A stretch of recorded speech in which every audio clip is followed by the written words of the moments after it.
रामकृष्ण हरी संत महंतांचे दर्शन व संवाद ऐकण्यासाठी हा एक प्रवास ह्या यूट्यूब चॅनलला लाईक करा, शेअर करा, सबस्क्राईब करा।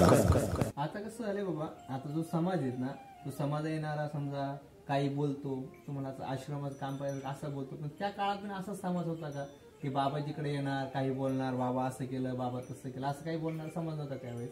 त्यावेळेला बोलणारे फार कमी असायचे आणि असले तरी ते एवढे तोंडावर बोलणारे नव्हते, पाठीमागे असायचे। पण जे लोक असे बोलले त्या लोकांच्या प्रकार संपल्या। बाबाजीच्या काळामध्ये ज्यांनी बाबा संतांची निंदा केली किंवा बाबाजीची विटंबना केलीच त्या काळामध्ये। माझ्या लहानपणी मला चांगला आठवतं, मी पहिल्या दुसरीला असेल त्यावेळेला नाशिकला गावकरी म्हणून पेपर होता आणि त्या पेपरमध्ये असं छापून यायचं की जगद्गुरू जनार्दन स्वामी घरी पैसे पाठवतात, प्रोफेसरला पाठवतात वगैरे असं खूप वेळा छापून आलं।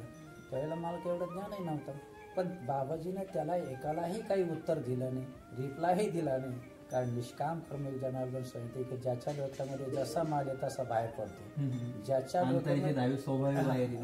तशा प्रकारे येतं।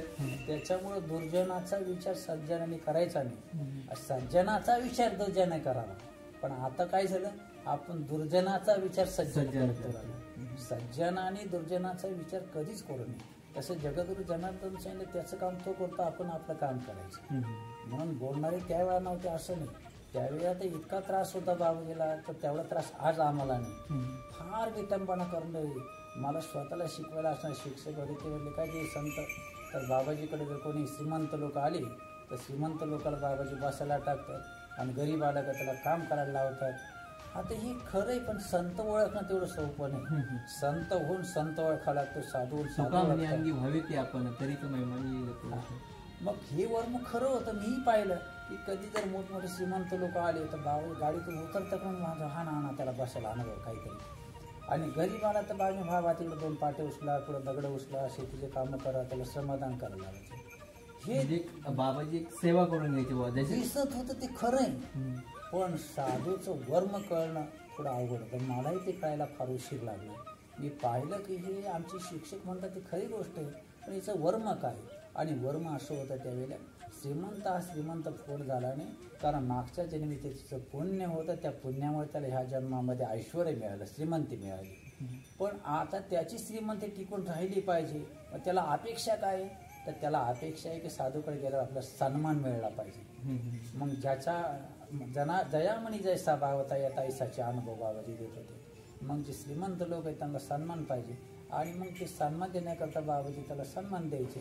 आणि बाबाजीने विचार केला तर आता मी गरीबाला बसायला टाकलं तर मुळातच याचं पुण्य संपलेलं आहे, आणि मी बसायला टाकलं तर आणखी याचं हाय नाही ते निघून जाईल, मग याला पुण्य दिलं पाहिजे। पुण्य देताना काय करावं लागेल, तर मग याला श्रमदान जर करील तर याच्या खात्यावर पुण्य जमा होईल। मग बाबाजी त्याला श्रमदान करायला लावायचे आणि श्रीमंताला। आणखी बाबाचा उद्देश होता की हा श्रीमंत असो किंवा गरीब असो, साधूकडे भेदभाव नसतो।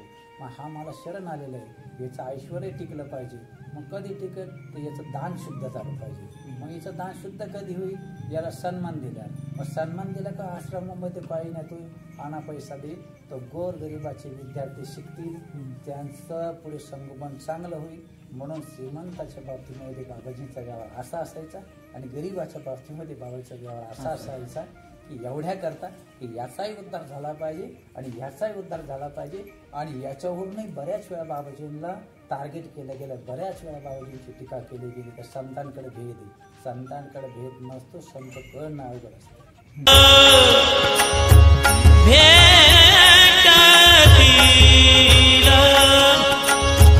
सखे संत